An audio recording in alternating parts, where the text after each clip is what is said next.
Good evening and welcome to 2025, everybody out there. Just getting my setup re-rigged now that the new year has begun. I hope everyone's doing excellent out there. Tonight, I want to join you for this episode of Get Moderated. Going back to a little bit more of the original format where we have an open forum discussion around different theories, different concepts, and beliefs in the paranormal community, right? And so out of the gate, obviously, if you took a look at the title or the description tonight, we're going to be discussing the prominence of ghosts and how they manifest. And, you know, we talk a lot about in the paranormal about how we find them, how we track them, how we interact with them, and everything like that. But I think one of the things that we tend to get lost is the idea of how they're there, right? Like, why are they there? How were they manifested? How did they actually come about? Um, and so just wanted to take the evening and talk about some of the different lore and some of the different theories out there about, hey, Damien, good evening, good morning for you. Very early in the morning for you. Um, just wanted to talk about the different, hey, I see the different ideas around um, what creates or what enables or empowers a spirit to linger and stay earthbound for the communications with us, right? How they manage to really come through, and what are some of the theories around the requisites that give those spirits that kind of energy. So obviously, just like always, um, please feel free to comment in the chat. I actually have Denise Empey. She already sent me a message about what she wants to talk about and what she would want to comment, but she's not going to be able to be on for most of the live. So just to kind of start the evening off a little bit, discussing, hey, Brandy, thank you for joining us. I do apologize. My voice is a little off tonight. I am kind of struggling with the sinus infection. I think I got a little bit of a fever. I spent like 10 minutes before the show washing my face, trying to get myself ramped up for this. But actually, Damien, I actually have, this is actually a talking point tonight, is the concept of men of faith and people of faith and if they pass over or not, right? So good evening, Danny. Thank you for joining us. More traditionally speaking, right, the ideas that are most prevalent in the paranormal community and a lot of the publications, the books, the theories, and beliefs is that there is some kind of trauma related. Thank you, Brandy. I'm definitely going to need it. Ironically enough, you're not the only Brandy providing me with a little bit of healing spirits, as it were. Nothing cures a cold quite like a bit of brandy. Take that for what it's worth. Yeah, and so a lot of different beliefs stem around the idea that there has to be some kind of traumatic event, whether it's unfinished business, a horrific death, gruesome existence, or just a really, really deep connection to a location, a person, a family, a desire to protect, or things like that. And so I just wanted to kind of circle around and talk about a few of the different things because I always like to bring up the fact when people talk about how trauma causes the manifestations of spirits, right? Like this unresolved business, this need to fix something, this need to stay around to resolve an issue. That to me is one of the most problematic things, right? Like the idea of a traumatic death or an unresolved issue. And so I'm going to take umbrage with that first, right? I'm probably going to catch a little bit of flack for it. That's totally fine. We're allowed to disagree. We're allowed to have different perspectives. But I find it really difficult to wrap my head around the idea that a traumatic experience or a gruesome death can be the cause of a lingering spirit. I think that there's something more underlying in that. There's some kind of prerequisites that go into it beforehand, because if we look at the history of humanity, right, it's been gruesome, right? It's been horrific. There's been millions of deaths that were just astonishingly painful over the course of millennia, right? We've had centuries and centuries and centuries and of gruesome deaths that have just stacked and stacked and stacked. So if that were the case, presuming that an energy spirit is able to actually tether itself to the world in a lasting, meaningful way without any kind of diminishment, right? Then we would be overrun with pissed off spirits, poltergeists, and just malicious spirits. One of my favorite things to bring up is, if every traumatic life could manifest a reactive and interactive spirit, then most of the southeast of the United States would be uninhabitable at this point, right?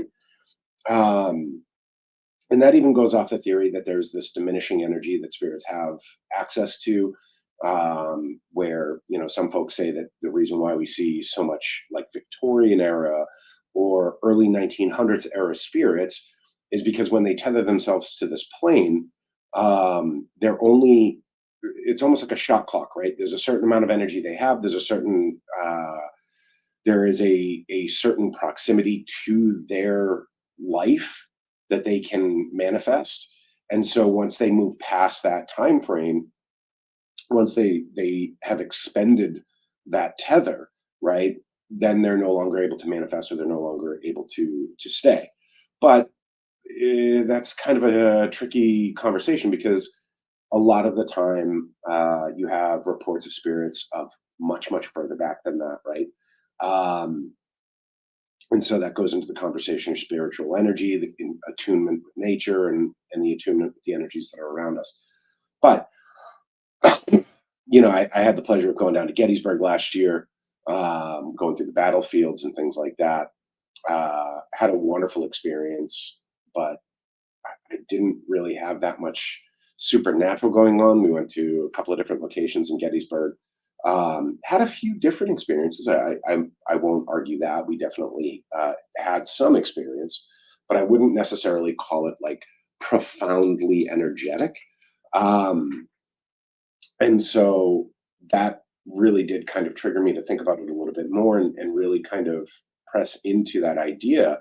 And so the idea that a traumatic life or a traumatic passing is an indicator of a spirit, I think is so narrow, and the lack of abundance in spirits kind of pushes me away from that theory. Guys, in the comment section, please feel free to chime in. Tell me I'm an idiot. Tell me what you think about this particular silo of spiritual creationism. Um, but I think that the idea of the trauma, it isn't there for me, right? Like, I don't think that a traumatic passing is a way for it to manifest. I think, if anything, a traumatic passing or a traumatic life would encourage a spirit to move on to the next, to put whatever they experienced in this life behind them. Um, so that's my 2 cents. Take it or leave it, on that. And then moving on, we obviously have the theories around the unfinished or unresolved business, right? This idea, or as I kind of call it, like the whole, whoa, you guys have been commenting. I don't know why, but I just got all of your comments. I apologize. Starting way back here with Brandy saying hello to Courtney. I just got inundated with a ton of it, Damien. I still believe some cases are not dead, but living in timelines where we can hear. Yep, the idea of this parallel universes um, turns them to faith, but the event holds them here. Yep. Tragic death can determine the way the soul transitions. Absolutely. I apologize, guys. I hate to just abruptly stop, right? Like, because so many of your comments just came through. Thank you, Damien. Yeah. So to kind of to go back on that, because I didn't see your comments popping up. Um, Yeah, I think that, and I'll talk about it a little bit later about how the traumatic experience I think can play into it, but I don't think that that's necessarily the trigger, right?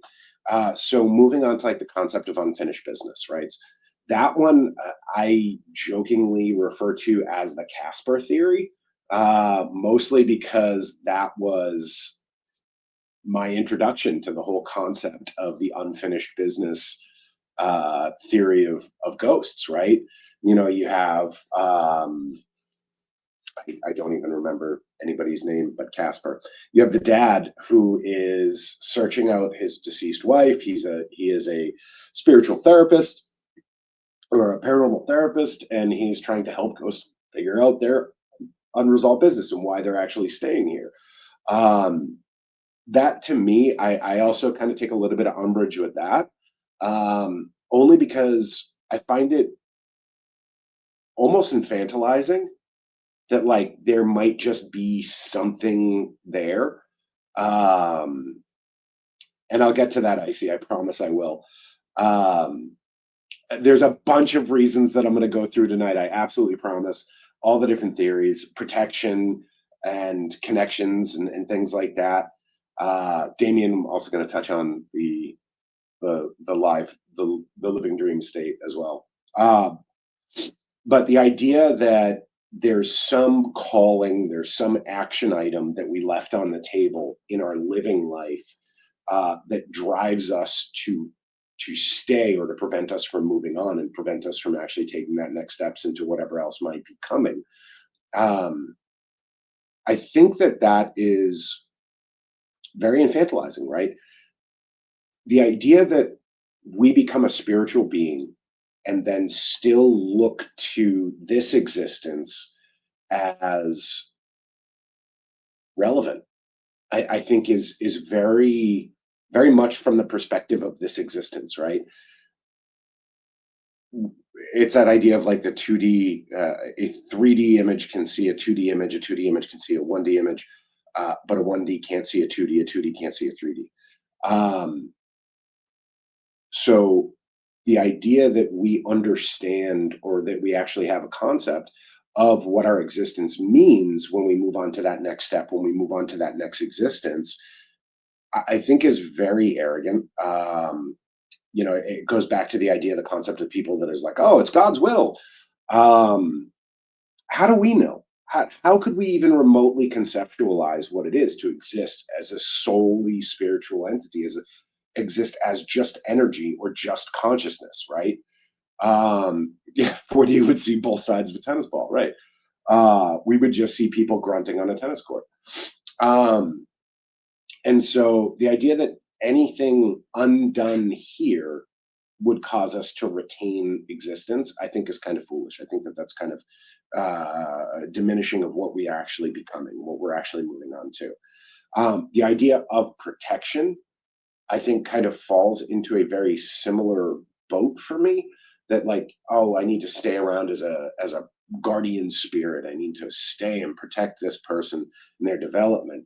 Um, there are parts of that that I think do ring true, and I think that that could really encourage someone to stay if we're actually looking at the idea of, you know, I'm looking to stay and guide this person in their own spiritual development, and I'm tethered to this person from a spiritual level, and I'm gonna make myself available and make myself present to make sure that they actually grow and change and develop and blossom into the spiritual and physical being that they are meant to. That I think is something far more 4D compared to our 3D, right?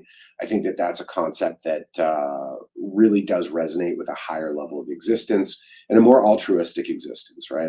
I like to think that our next stage is going to be a lot more altruistic.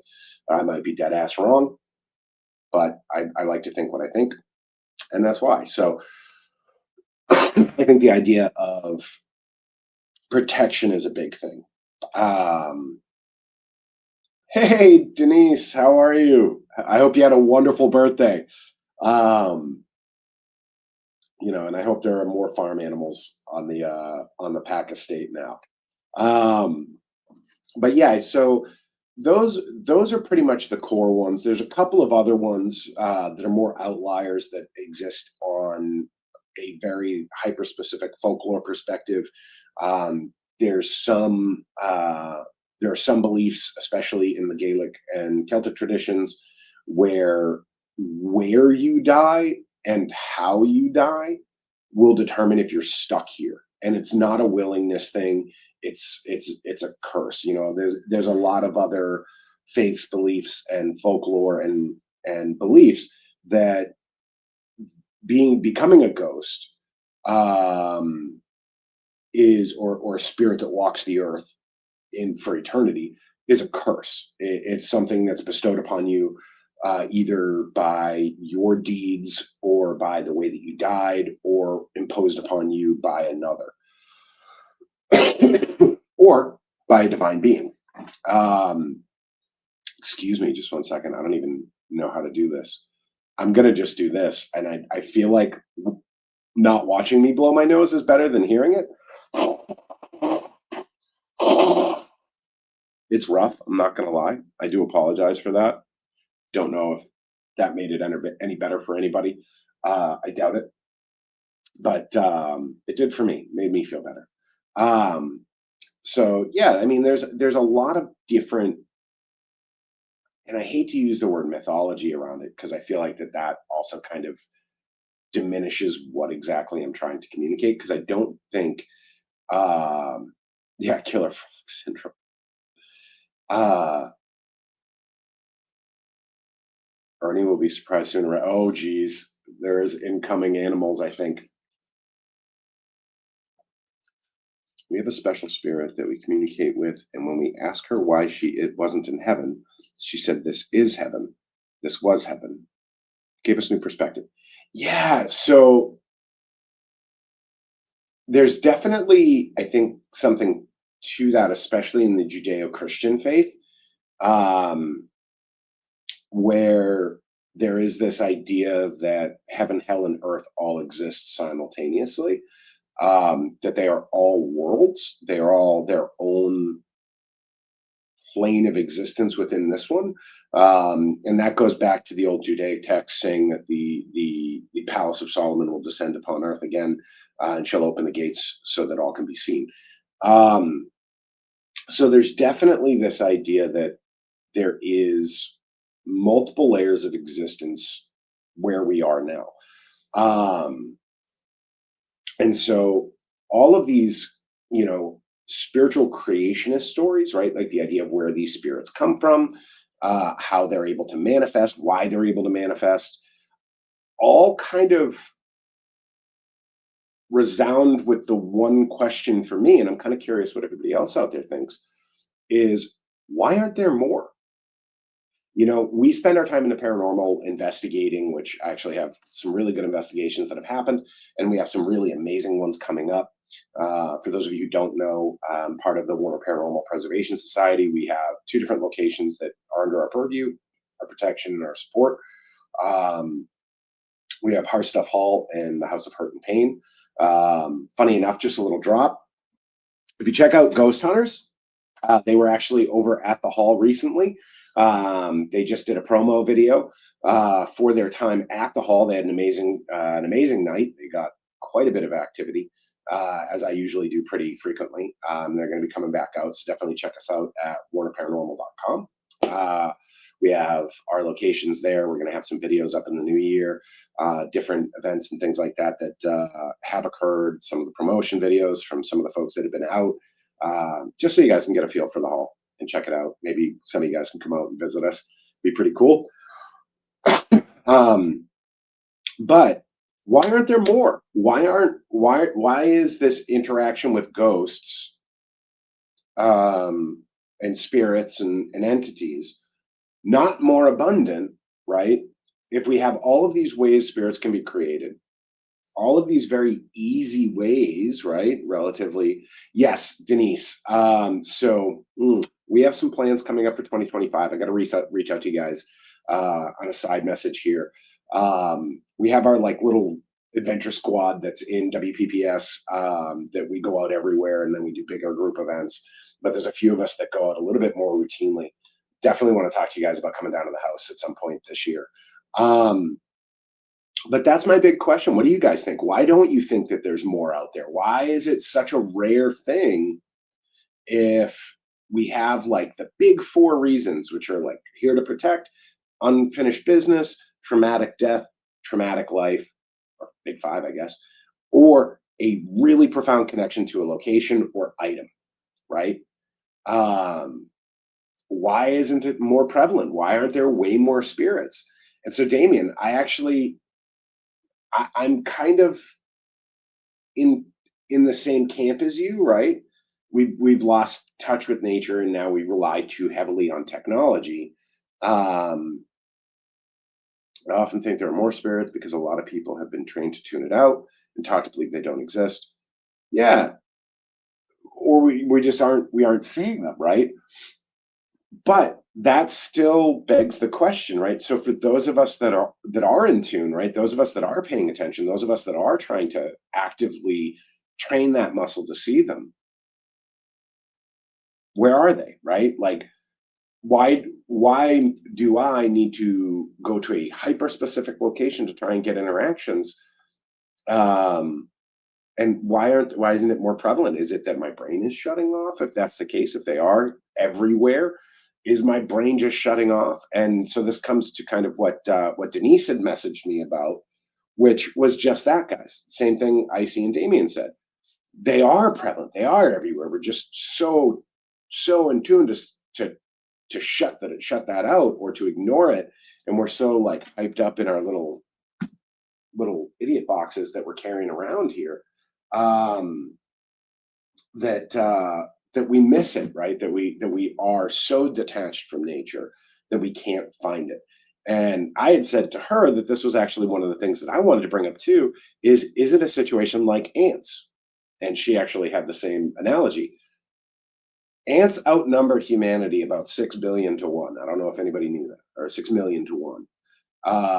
There's like a billion ants on Earth, and yet we don't notice them every day, right? We don't see them every day. And my analogy is you there's ants around you all the time, all the time. You only notice the ones on your sandwich. You're only noticing the ones that you're actually looking at hyper specifically because they've moved into a zone that you're normally looking for. And so I know some of you guys have watched the show. You guys knew Julie, my old co-host. Um, she does something that I think is super cool that challenges my perspective on why don't we see them on a regular basis. She'll actually bring equipment on walks in nature parks and go through and try and like encourage and see things or hear things or communicate while just living life. And I think that that's such a cool idea that, she'll go out on a trail, she'll go out on a walk or whatever, and she'll bring a piece of equipment with her. She'll bring a spirit box, or she'll bring an EMF, or she'll bring a beep, beep, beep, beep, REM pod. And I think that that's such a cool idea because if these are the reasons, right, that things are being created, why couldn't we see them at noon? Why is it at 10 o'clock at night? Is there really a spiritual veil that's moving? Or is it just we're exhausted, right? Our brains are tired from just the absolute saturation of what it is to exist from 9 to 5, that we have this cool down period that around 10, 11, 12, 1, 2, 3 in the morning, we have detached so much from our pragmatic brains that we're able to open ourselves up a lot easier. And it's not a veil for them to come through, but it's a veil for us to kind of clear our vision and see through. Got a couple of Sam Squinch comments here. Our guts have more synapses than our brains, so that's why we trust our gut. Not our brains, right? Um, we bring paranormal equipment to the forest to communicate with forest people. Sasquatch will manipulate them the same as spirits. That's super interesting. Denise, can you elaborate a little bit on that? Like, what equipment do you mean? Because I'm imagining Sasquatch as a physical entity, right? Like, not a spiritual being that's like reaching out or anything like that. So, like, if I were to set up a REM pod and a Sasquatch were to set it off, in my head, that's literally a Sasquatch reaching out towards it. So, like, I'm seeing Bigfoot actively when that happens. So, if you could just clarify that for me just a little bit, because my brain's not wrapping its head around it entirely. Um, so yeah.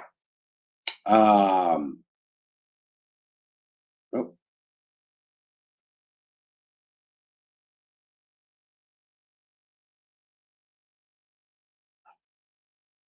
oh, sorry, got a little distracted here. We all use the same thing, spirit boxes, etc. So are the Sasquatch using the spirit boxes to like? So, oh, that's interesting. So you get EVPs. I would actually really like to talk about that a little bit more, but that's a completely different episode. Um, and Sasquatch's ability to communicate via telepathy or spirit boxes. That's actually that's super interesting to me. Um, but yeah, so maybe it's that we're just dumbed down, right? Um, and then that kind of leads into the other question of, are they actually spirits? Because in my head, right, it seems to me that we're finally able to let go of the stimuli around. Yeah, yeah, yeah, yeah. And Patrick, that's exactly what I mean, right? Is the veil is the veil thinning, allowing them to come through more, or is it the veil coming down? Is the veil up here, right? Um, is that what's actually allowing us to do it? So, because the human brain, right? We see like so. If I really pay attention, right? I have my hands pretty much right about to my ears, right? I can see all of that. My brain can see all of it just as clearly as when I'm looking directly forward. It's just my brain processes everything out so that I can stay hyper aware with the predator brain on the thing that I'm actually directed towards, right? So, like, eyes forward predator, eyes sides prey. Um, and the brain filters everything out that isn't important. That's why a lot of the time when you're dealing with prey animals, moving very slow and staying like towards their front is the easiest way to actually approach them. One, it's their blind spot, similar to coming in on the sides for us. And two, slow movement doesn't trigger the brain. So when we're dealing with spirits, we're dealing with these interactions. It could just be a peripheral filter that our brain's putting out there. Denise, please do DM that because I come from Gaelic tradition, very Irish in my heritage, um, and the Fae is horror stories I've been told my entire life. So I'm always interested in the U.S. Interpretations of fairies because I think it's really interesting that most U.S. folks look at fairies and fae and sprites and are like, oh, they're happy, peaceful forest folk. Um, and then the all of the lore and kind of history and heritage that I've been brought up with is no, they're tricksy, evil beings, and don't ever talk or deal with them. They're malicious, they're malignant, and yeah, they're just generally bad things to encounter. Really, when you start looking at the European history of fairies and fae, none of it's pleasant. Um, Holy shit! That looks like one of the toys from the '90s. That like the zippy fairies, the flying fairy toys. Holy shit, Denise! That is crazy. That's an awesome photo. Um, yeah, frogs sit motionless and see nothing around them, and as soon as there's a movement, their brain triggers and they can catch a fly. Exactly. Uh, yeah, they aren't malicious with us. I can't say they're all the same, but our encounters are pleasant. Um, Denise, do you mind if I throw these up here real quick? Because that's super cool.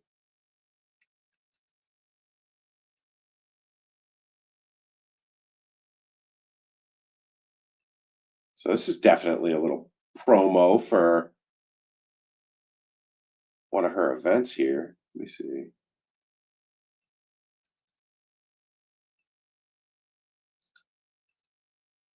This is super cool. I know it has nothing to do with what we were talking about, but if you take a look, right, you can see right in here, there's this little body. I know, and I can't tell if you guys can see it as well, but she did send up a kind of a blown up.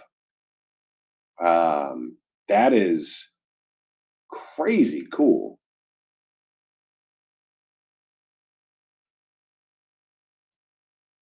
That is such an amazing picture. I just think that's super cool. But back to what we were talking about, ghosts, how spirits are created. I never trust the fae. If I saw a fairy in the woods like that, I would run like hell. Um, I just it's ingrained in me to just get the hell out of Dodge. If you are in a place with fairies, you do not want or need to be there. And Denise, if you want a really funny, uh, kind of crazy story about how adamant the Irish are with fairies, um, Google, just do a quick Google search, EU Irish Highway Fairy Tree. It is a 6-year story that is absolutely hilarious about how serious the Irish take this. Um, yeah, and Damien, you probably heard about it when it was happening because the EU paid a ton of money to build this highway in Ireland, and it was a fairy tree on the projected path, and Ireland refused to knock down the tree, and it's a wild story, and it ended up costing the EU millions upon millions upon millions more than it should have to divert this massive roadwork project because of a bush. The rest of Europe was looking at a bush, um, and Ireland was like, "Nah, you don't fuck with that tree. Like that tree stays there." Um, but back to ghost manifestations and things like that. Yeah, see, I'd never give a fairy a gift ever. There'd never a gift exchange, never once. I'd line my house with copper and call it a day. Um, no, yeah, absolutely not. Uh, but the idea that spirits may actually be manifestations of living individuals, they may be folks that are able to effectively remote astral project, I think would be the proper term, or remote view, where that's actually a projection of an individual, whether they're in a dreamlike state in their own time and place, projecting themselves forward, backwards, or what have you, where their consciousness is actually firing off into the ether and kind of landing where we are to communicate, right? That's another major theory on it. That no ghost is actually a ghost, but instead a manifestation of someone's consciousness live for them and live for us, effectively creating a form of time travel where I don't even want to call it time travel. It's actually a lot more akin to like a quantum existence, where you have the same consciousness existing at 2 points at the same time. Um, Time isn't linear, wibbly wobbly, timey wimey. Um, yeah, I love that stuff. I absolutely love it. I am actually, and Denise, this is actually something that's actually kind of funny. If we do come down there and we run into like sprites and stuff like that, I don't get spooked by spirits. Like I was in the the house that shall not be named because of its absolute implosion. Um, was felt someone reach into my pocket. Had an entity's face come out from around a corner at absurd proximity. Um, yeah, Damien, time is such a human concept. 3D concept to explain 4D existence. Um, oh yeah, dang, Denise, that's actually a pretty good one right there too. um, but brain just stopped. Time, quantum. I gotta get back to where I was, guys. I'm sorry, I'm sick. I just derailed myself. Um, yeah, funny enough, I told the wife, I said, hop on at like 9:30, 9:45. Make sure that I'm not like asleep at the wheel. I'm just like laying down on the desk and the feed's just going because I wasn't sure if I was going to be able to make it through this. Um, but yeah, the idea that it's just a conscious projection into different timelines, right? Like where because timey, wimey, wibbly wobbly, we're able to pierce that division through astral projection, like remote viewing and things like that. There's another one that all of existence is occurring simultaneously, right? So this is the event horizon or the epicenter theory, where all of time is simultaneously happening, right? They actually made a movie about it, kind of, sorta. It touched on it a little bit, which is the Everything Everywhere All at Once. Um, yes, Doctor Who. It is a staple in our house. Um,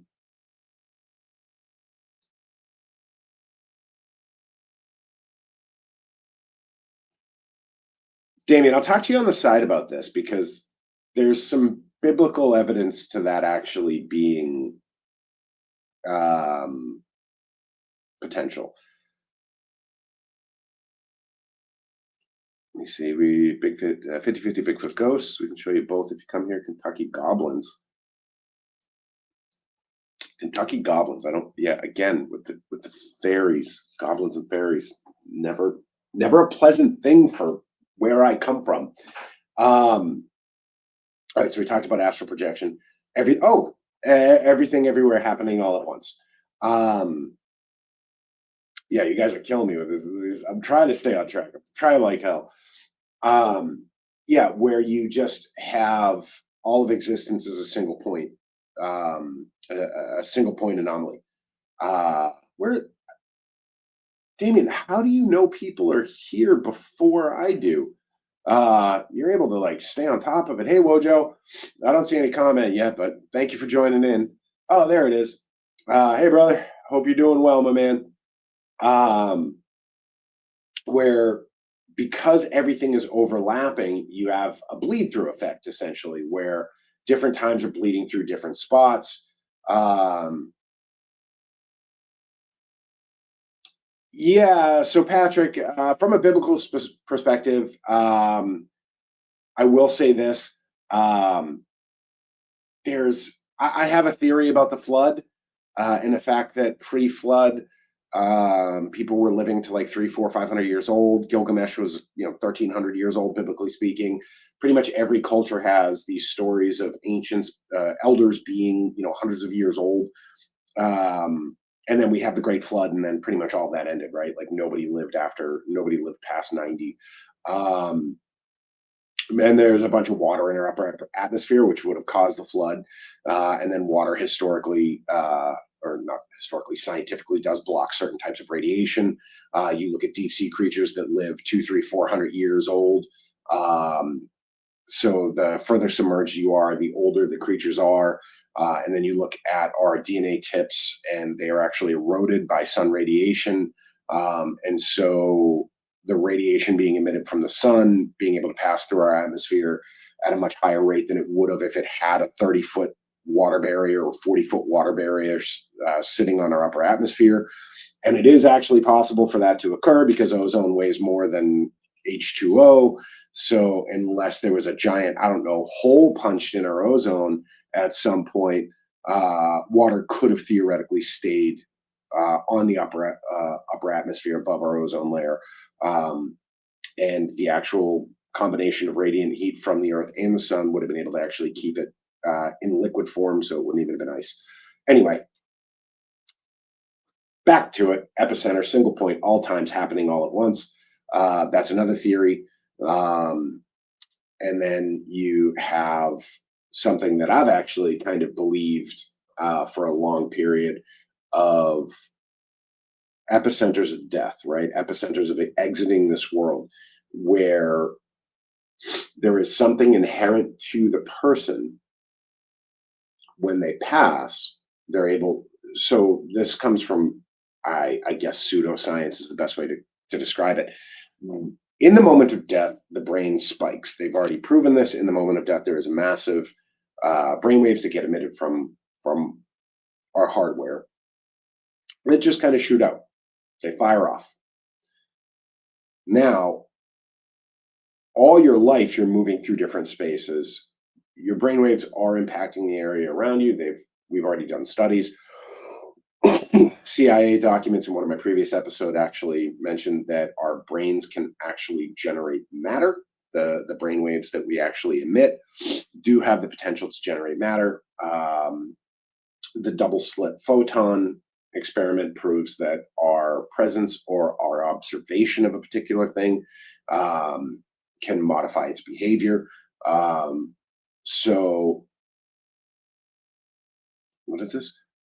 Is our guardian angel us when we've died, reliving our lives, and we're actually trying to go? No, no, because the moments that I've had my guardian spirit step in are not the moments that would have caused more growth or prevented growth or things like that.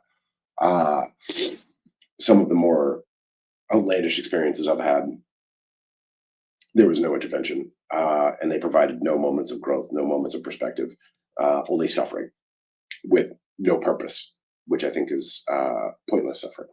And I would hope that if there were guardian spirits, that's the kind of suffering that they would be most dedicated to prevent. But back to the brainwaves theory, I think that we kind of create these little nodes as we move around, right? This idea that we connect to different things, we can create nodes that when we do pass, that blast of brainwave, that blast of energy, that blast of reverberation that we actually give off at the end, there's something inherent to some folks that, whether it's their attunement, their spirituality, their faith, their belief, their connection to nature, or things along those lines, that give us a stronger connection to this world that will allow us to really leave that there and to kind of keep pushing to keep pushing our consciousness, right? Hey, Marie, Damien. Oh, the Pukwudgie.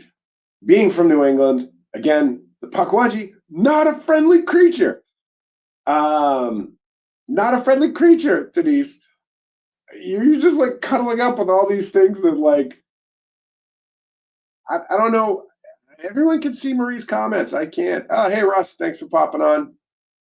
Hey, Marie, not sure what you agree with. I'm kind of firing in every direction at this point. I'm pretty sure whatever it is got me going on. It's got me more ADHD than normal, and I'm just kind of going in every which way. But okay, I'll look at it. Let me take a look. This is the proposed Pukwudgie. I mean, it's got the right shape. It's definitely got the right shape for a Pukwudgie.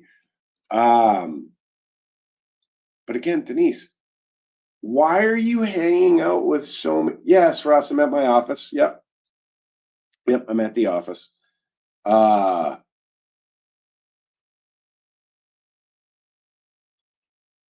the only way I'm playing with a Pukwudgie is if I'm giving it the boot. Yes, Marie, I will tell you this. I am a, I have, I am an AUDHD, I think is what it's called. Um, but yeah, no, it's my superpower. It lets me do pretty much anything on the fly. The only problem is when I have a plan and that plan slightly derails. It is not great. Denise, I don't know what that says about you. I gotta, you got goblins, you got fae, you got Pukwudgie. Now, I will say in the lore of the Pukwudgie, right? Like they're not always malicious, right? They're not always bad. Um, but the fae, I don't know any good stories about fairies. I don't know any stories that end super good. Um, Yeah, Damien, it's less about the box. I think it's more about the warning label for me. I like to kind of let people know a little bit up front that I lack the standard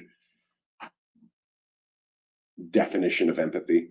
Um, I do care. I just not in the way that most people think. Um,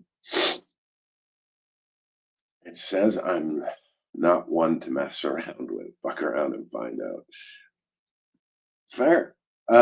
Fair. Yeah. I am absolutely not the person that is going to question in my culture may have deemed you the old lady in the woods with the stick and the hut that hangs out with all the creatures that nobody trusts.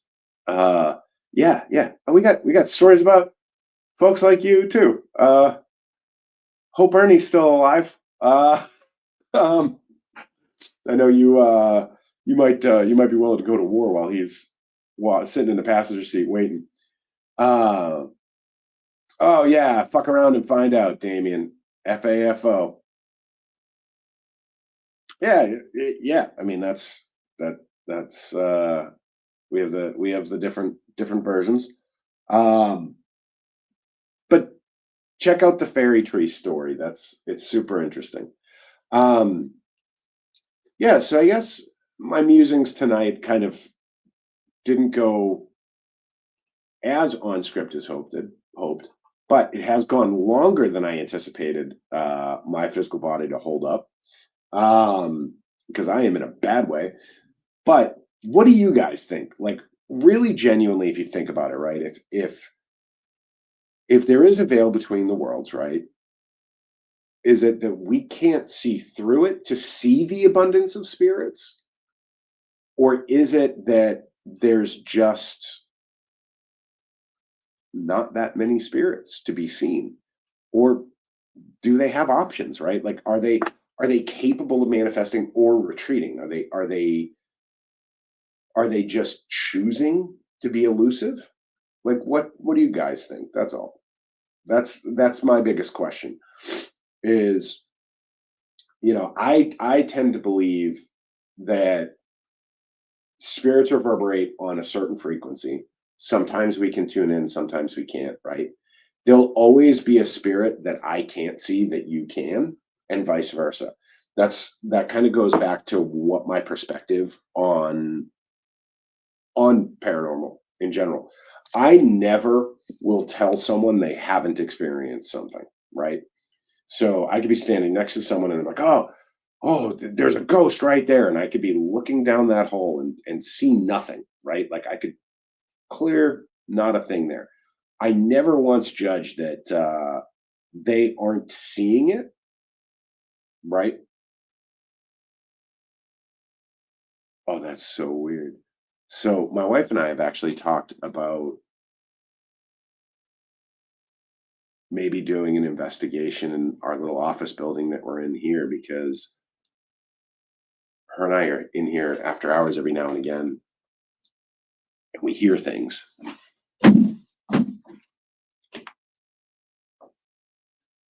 Hello?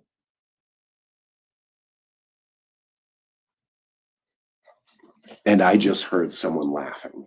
Like I don't know if you guys heard it. I doubt it. It was pretty faint. But what was what's the time mark? All right, so we're at like 50 minutes. So when I go back and look at this at like 48 minutes or 49 minutes, maybe that's when it was. Um, Ian, you didn't do oh yeah, I didn't. Uh, no, I definitely just heard someone laughing though, like, and it was a very low, like, and there's no one in the building.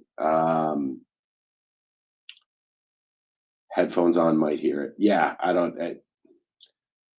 I'll have to check it out tomorrow or later tonight.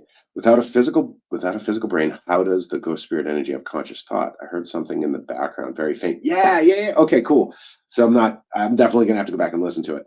Um, but so that's the question I see. Does our consciousness exist in our brain, or is our consciousness using the brain to pilot the body? That's the question, right? If you take the pilot out of the cockpit, that doesn't change the cockpit, right? It only stops the plane. So, well, I mean, Marie, I, it might not even have came through. I just heard I heard a little bit of a chuckle. Uh, the wife and I have talked about like setting up in here and like doing a little bit of an investigation just to see if there's anything here. This building was built like I think like 60, 70 years ago. Um, I don't even think it was 60. I think it was like 50, 60 years ago. I think it was built in like the 70s. Oh God. I hope that didn't hurt anybody's feelings. The 70s was 50 years ago. Holy shit. Um, but yeah, that was super cool. Um, Let me see. I heard my name whispered in my ear 3 times. Interesting enough, I didn't feel like I was in the physical plane, even though it was my living sleep. Not sure how to understand that.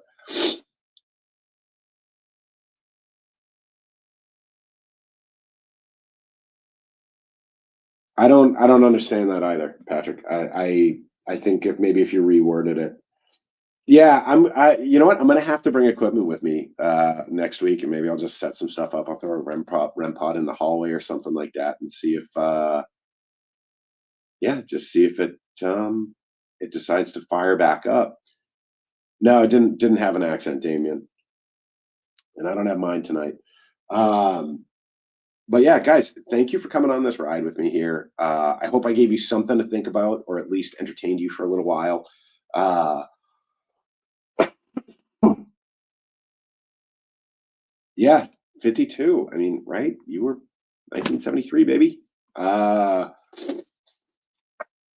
but yeah, so guys, like I said, thank you so much for coming. I hope I gave you something to think about. If I didn't give you anything to think about, at least I gave you something to laugh at.